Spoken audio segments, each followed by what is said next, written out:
Buenos días, Ecomundo, ojalá 4RD. Luego del segundo día laboral, después de los atentados de París, Wall Street cierra mixto. El Dow Jones Industriales, que es el principal indicador de Wall Street, se redujo un 4%, mientras el selectivo Standard & Poor's un 0,03%. Y el índice compuesto de Nasdaq, que incluye las empresas tecnológicas, se incrementó en un 13%. En clave económica se conoció que el índice de precios al consumo, el índice de precios, el IPC, subió en octubre un 0,2% y es el primer incremento en 3 meses y en línea con los pronósticos que tenían los analistas. Y la inflación interanual en la economía norteamericana quedó en un 0,2% según el Departamento de Trabajo. El mes pasado los precios de la energía se incrementaron un 0,3% y los de alimentos un 0,1% según el informe del Departamento de Trabajo. Mientras tanto, la producción industrial en Estados Unidos cayó en octubre por segundo mes consecutivo.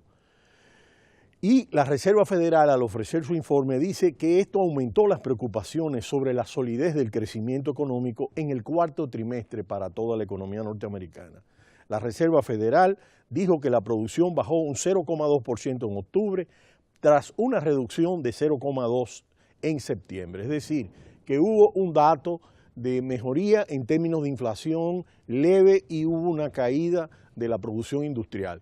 Es decir, es ese zigzag que se ha mantenido, aunque dentro de un ritmo de crecimiento mucho mejor que en todas las economías desarrolladas. En relación al petróleo, tanto el precio del petróleo del WTexas de referencia norteamericana como el Brent de referencia europea, hubo disminuciones en el día de ayer. El WTexas se redujo 2,56% hasta 40,67 y el petróleo del Brent se redujo un 2,19% hasta 43,58.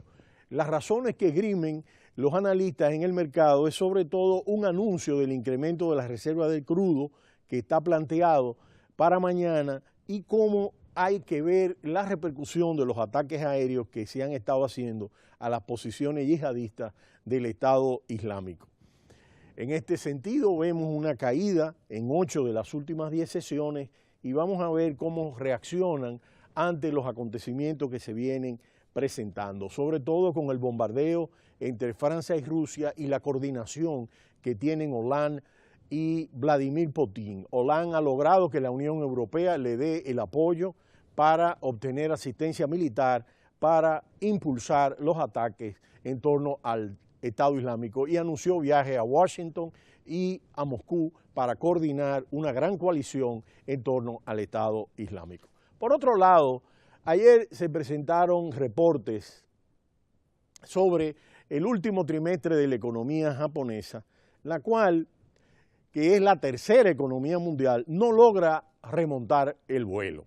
A pesar de haber lanzado el mayor programa de estímulo monetario de la historia de Japón, Japón ha entrado oficialmente en recesión técnica por quinta vez en los últimos 7 años, debido a la incertidumbre sobre el crecimiento global y la segunda consecutiva desde la llegada de Shinzo Abe al poder. Entre julio y septiembre el PIB se redujo 0,2% respecto a los 3 meses anteriores, después que durante el segundo trimestre del año la economía ya se contrajera 0,7%. Es decir, que durante 2 trimestres consecutivos ha habido esta situación de recesión técnica. Según los datos preliminares del gobierno, la principal causa de la caída fue el bajón de la inversión de empresas, el 1,3% con respecto al trimestre anterior. Y al mismo tiempo, esta caída de la inversión de los empresarios, de las empresas, se debe a las temerosas reacciones frente a la volatilidad de China y en general a la débil recuperación mundial. En sentido general, lo que vemos es que pese a la recuperación del consumo doméstico y de las exportaciones, 2 de los pilares de la tercera economía mundial no pudieron compensar el impacto de la desaceleración de China que llevó a las empresas a ser más conservadoras en sus inversiones de capital corporativo y a reducir sus inventarios.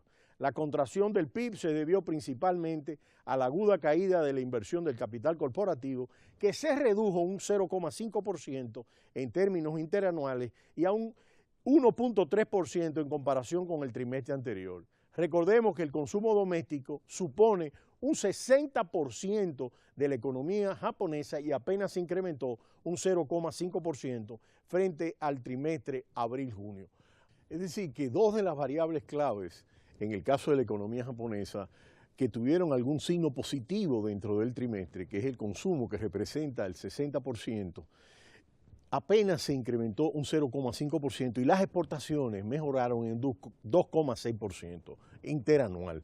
La inversión pública, que es uno de los pilares de la política económica del primer ministro Shinzo Abe, del Abenomics, también mostró signos de debilidad y cayó un 1,3% interanual y un 0,3% intertrimestral.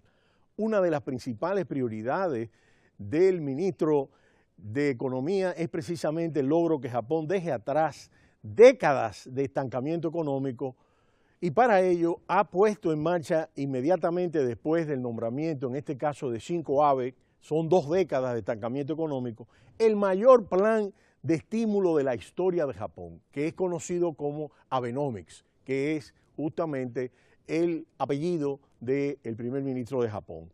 Pero el llamado Abenomics, basado sobre todo en un mayor gasto público, en inyecciones de liquidez, en programas masivos de compra de activos para ampliar la base monetaria y dejar la deflación, la reducción de las tasas de interés y una situación donde se busca que la inflación llegue a la meta del 2%, ha sido difícil frente a la situación de la bajada de las materias primas.